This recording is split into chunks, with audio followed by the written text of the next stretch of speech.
Hypnos.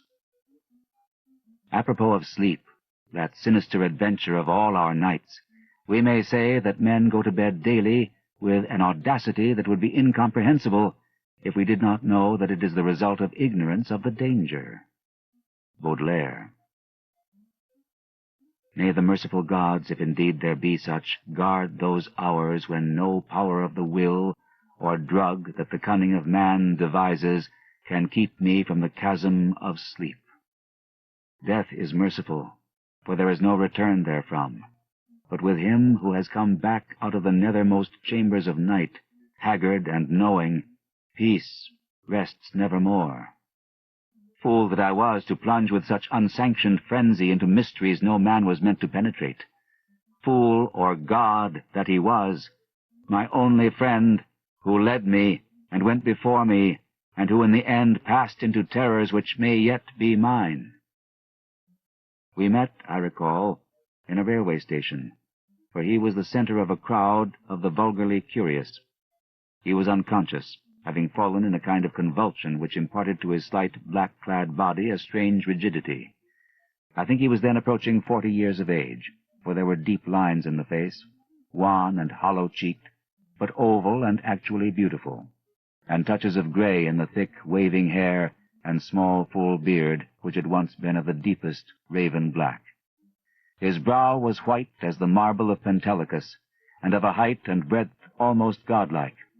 I said to myself, with all the ardor of a sculptor, that this man was a faun's statue out of antique Hellas, dug from a temple's ruins and brought somehow to life in our stifling age, only to feel the chill and pressure of devastating years. And when he opened his immense, sunken, and wildly luminous black eyes, I knew he would be thenceforth my only friend, the only friend of one who had never possessed a friend before. For I saw that such eyes must have looked fully upon the grandeur and the terror of realms beyond normal consciousness and reality, realms which I had cherished in fancy, but vainly sought. So as I drove the crowd away, I told him he must come home with me and be my teacher and leader in unfathomed mysteries, and he assented without speaking a word. Afterward, I found that his voice was music, the music of deep viols and of crystalline spheres. We talked often in the night, and in the day, when I chiseled busts of him and carved miniature heads in ivory to immortalize his different expressions. Of our studies, it is impossible to speak, since they held so slight a connection with anything of the world as living men conceive it. They were of that vaster and more appalling universe of dim entity and consciousness which lies deeper than matter, time, and space, and whose existence we suspect only in certain forms of sleep, those rare dreams beyond dreams which come never to common men, and but once or twice in the lifetime of imaginative men. The cosmos of our waking knowledge, born from such an universe as a bubble is born from the pipe of a jester, touches it only as such a bubble may touch its sardonic source when sucked back by the jester's whim. Men of learning suspect it little, and ignore it mostly. Wise men have interpreted dreams, and the gods have laughed. One man with oriental eyes has said that all time and space are relative, and men have laughed, but even that man with oriental eyes has done no more than suspect. I had wished and tried to do more than suspect, and my friend had tried and partly succeeded. Then we both tried together, and with exotic drugs courted terrible and forbidden dreams in the tower studio chamber of the old manor house in hoary Kent. Among the agonies of these after days is that chief of torments, inarticulateness.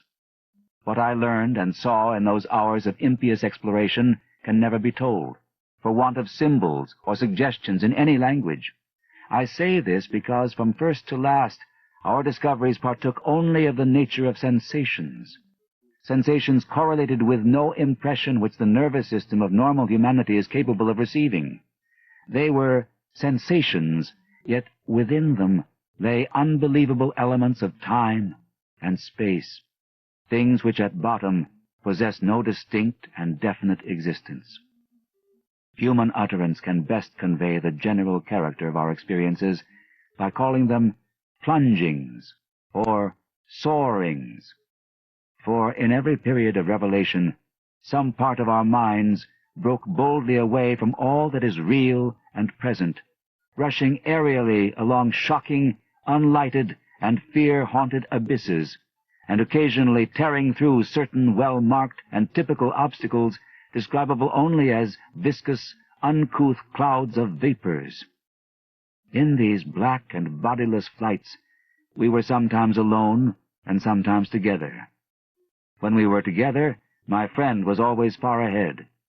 I could comprehend his presence, despite the absence of form, by a species of pictorial memory, whereby his face appeared to me, golden from a strange light and frightful with its weird beauty, its anomalously youthful cheeks, its burning eyes, its Olympian brow, and its shadowing hair and growth of beard. Of the progress of time we kept no record, for time had become to us the merest illusion. I know only that there must have been something very singular involved, since we came at length to marvel why we did not grow old. Our discourse was unholy, and always hideously ambitious. No god or demon could have aspired to discoveries and conquests like those which we planned in whispers. I shiver as I speak of them, and dare not be explicit, though I will say that my friend once wrote on paper a wish which he dared not utter with his tongue, and which made me burn the paper and look affrightedly out of the window at the spangled night sky. I will hint, only hint, that he had designs which involved the rulership of the visible universe and more, designs whereby the earth and the stars would move at his command, and the destinies of all living things be his.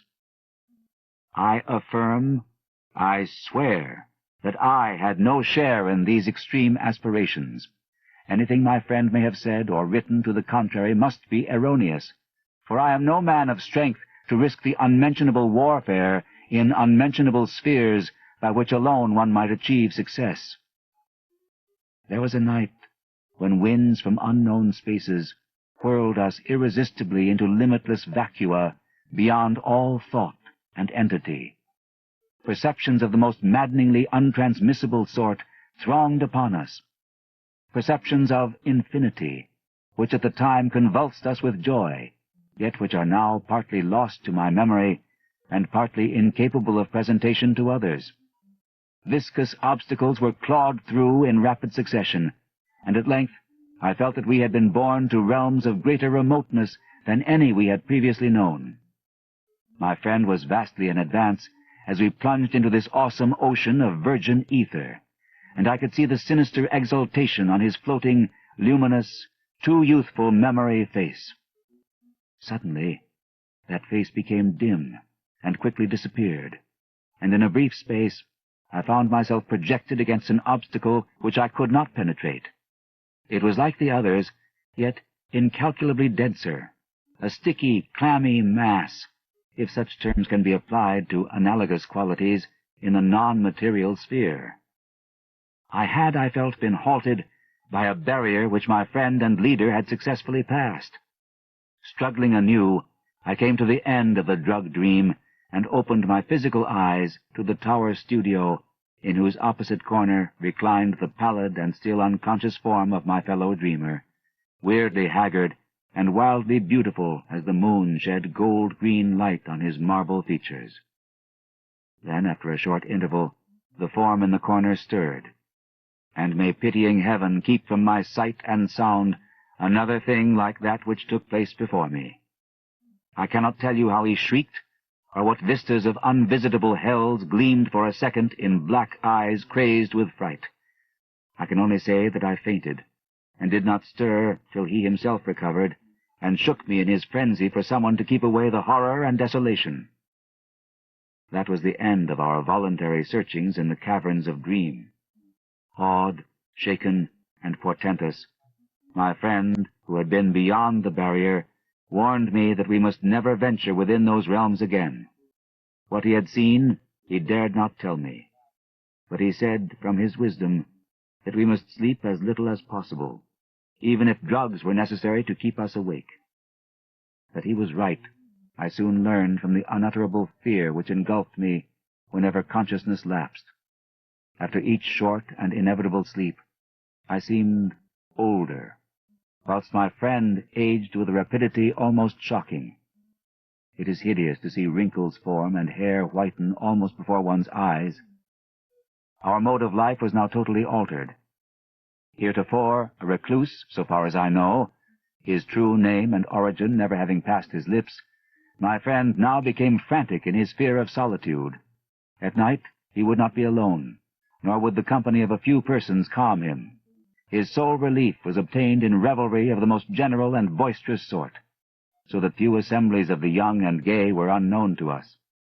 Our appearance and age seemed to excite in most cases a ridicule which I keenly resented, but which my friend considered a lesser evil than solitude, especially as he was afraid to be out of doors alone when the stars were shining, and if forced to this condition, he would often glance furtively at the sky as if hunted by some monstrous thing therein.